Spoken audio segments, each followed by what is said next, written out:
उत्तर प्रदेश की योगी आदित्यनाथ सरकार पर 20 लाख रुपया का जुर्माना लगाया है।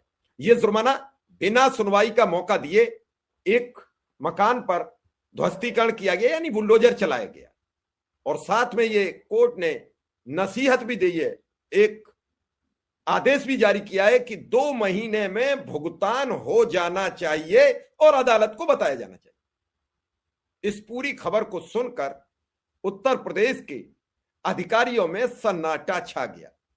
यह पहला मौका नहीं है, इससे पहले भी जुर्माना हो चुका है, लेकिन क्या अधिकारी अब ध्वस्तीकरण, अवैध निर्माण, इन सब पर बाज आएंगे, या फिर मुख्यमंत्री के चहेते अधिकारी के बनने के चक्कर में पूरी सरकार को फंसा देंगे? कायदे में तो जिस अधिकारी ने यह ध्वस्तीकरण का आदेश दिया उसकी तनख्वाह से यह 20 लाख रुपया कटना चाहिए। तब उसे एहसास होगा कि हमें बिना सुनवाई किए हुए किसी का निर्माण तोड़ने का, ध्वस्त करने का हमें अधिकार क्या था। आए दिन उत्तर प्रदेश में बुलडोजर को लेकर बड़ी बड़ी बातें होती हैं। क्या बुलडोजर से किए गई ये बर्बादी और सरकार के द्वारा पैसे भरे जाना, क्या ये जायज है? क्या आपको लगता है कि इस तरीके की कार्रवाई होनी चाहिए? पूरे प्रदेश में इस तरीके का विरोध होना चाहिए, आम जनमानस को सड़क पर उतरना चाहिए और खड़े हो जाना चाहिए कि साहिब आप कैसे तोड़ दोगे? अगले की बात तो सुन लेती, कोई प्रपत्र तो देख लेती, शायद ना होती, लेकिन आप हो कि मदमस्त हो, सुनने को राजी नहीं। और इस सब बात पर पूरी खबर बताऊंगा, लेकिन उससे पहले आपसे अपील, चैनल को सब्सक्राइब कर लीजिए, बेल आइकन बटन दबा दीजिए, हो सके तो सदस्यता ले लीजिए, और फिर यह पूरी खबर अंत तक देख लीजिए। कहां की खबर है, कौन से जिले की खबर है, किसकी याचिका थी, किस बेंच ने सुनाया, पूरा निर्णय आपके समक्ष लेकर हाजिर हूं। इलाहाबाद हाईकोर्ट की लखनऊ खंडपीठ ने बिना सुनवाई का मौका दिए खातेदार का नाम हटाने, भूमि पर बने निर्माण को ध्वस्त करने के मामले में कड़ा रुख अपनाया है।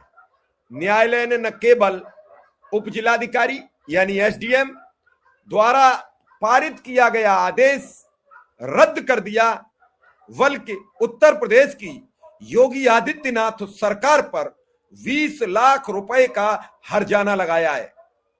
न्यायालय ने कहा है, अदालत ने कहा है कि यह रकम याचिकाकर्ता को 2 माह के भीतर भुगतान करें और हमें दस्तावेज उपलब्ध कराएं कि यह भुगतान कर दिया गया। इसके साथ ही अदालत ने राजस्व अधिकारियों की भूमिका के भी जांच के आदेश जारी कर दिए हैं कि इस केस में, इस मामले में जो राजस्व विभाग के अधिकारी हैं, तहसीलदार, नायब तहसीलदार, भूलेख अधिकारी, लेखपाल, इन सबकी जांच कराई जाए। यह जांच अपर मुख्य सचिव स्तर के अधिकारी द्वारा कराई जाए, किसी जिले के अधिकारी से ना कराई जाए, जिलाधिकारी, अपर जिलाधिकारी के द्वारा न कराई जाए। ये जांच अपर मुख्य यानी एसीएस स्तर के अधिकारी द्वारा कराई जानी चाहिए।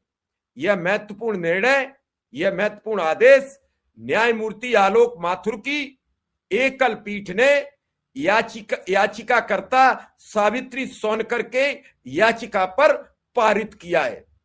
यानी रायबरेली जनपद की रहने वाली याचिकाकर्ता सावित्री सोनकर कोर्ट जाती हैं, हाई कोर्ट जाती हैं, और हाई कोर्ट में वो अपना एक याचिका दाखिल करती हैं कि ना तो मुझे सुना गया, ना मेरा पक्ष किसी ने सुना, और मेरा जो निर्माण था वो अवैध निर्माण, सरकारी भूमि पर निर्माण बताकर मेरा मकान, मेरा निर्माण ध्वस्त कर दिया गया।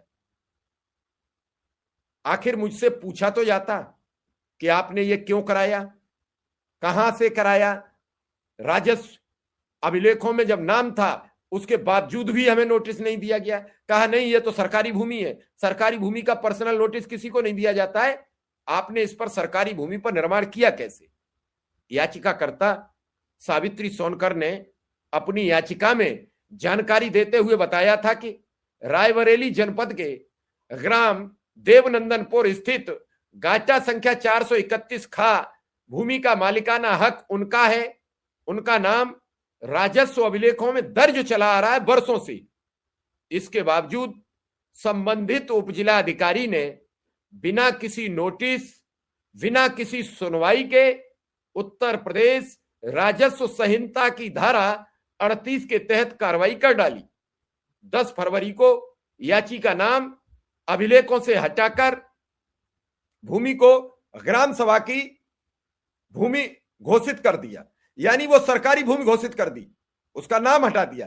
किस तरीके से हटाया, क्यों हटाया, ना नोटिस दिया कि आपकी ये जमीन से हम आपका नाम बेदखल करते हैं। इसी आदेश पर 24 मार्च को याची के जो उस भूमि पर मकान का निर्माण था उसे ध्वस्त कर दिया गया, बर्बाद कर दिया गया और भूमि जीएसटी विभाग को सौंप दी गई। आप यहां कुछ अपना ऑफिस बना लीजिए। न्यायालय ने, अदालत ने अपने निर्णय में स्पष्ट किया कि धारा 38 के अंतर्गत रिकॉर्ड के सुधार की जो कार्यवाही की गई है वह पूरी तरीके से अवैध और मनमाना कार्यवाही है, मनमानी कार्यवाही है। अदालत ने कहा कि याची को ना तो कोई नोटिस दिया गया, ना उसकी बात सुनी गई, ना उसे सुनवाई का कोई अवसर प्रदान किया गया, जबकि विवादित भूमि के संबंध में वर्ष 1975 की एक डिक्री पहले से मौजूद थी। ऐसी स्थिति में धारा 38 का प्रयोग इस प्रकरण में नहीं किया जा सकता था। फिर कैसे कर डाला, किसके कहने से कर डाला? क्या भूले एक अधिकारी, क्या राजस्व विभाग के अधिकारियों को नहीं पता था कि इसमें 1975 में पहले ही एक डिक्री मौजूद है, उसी डिक्री के आधार पर यह सब हुआ है। अब इस प्रकरण में जज अदालत के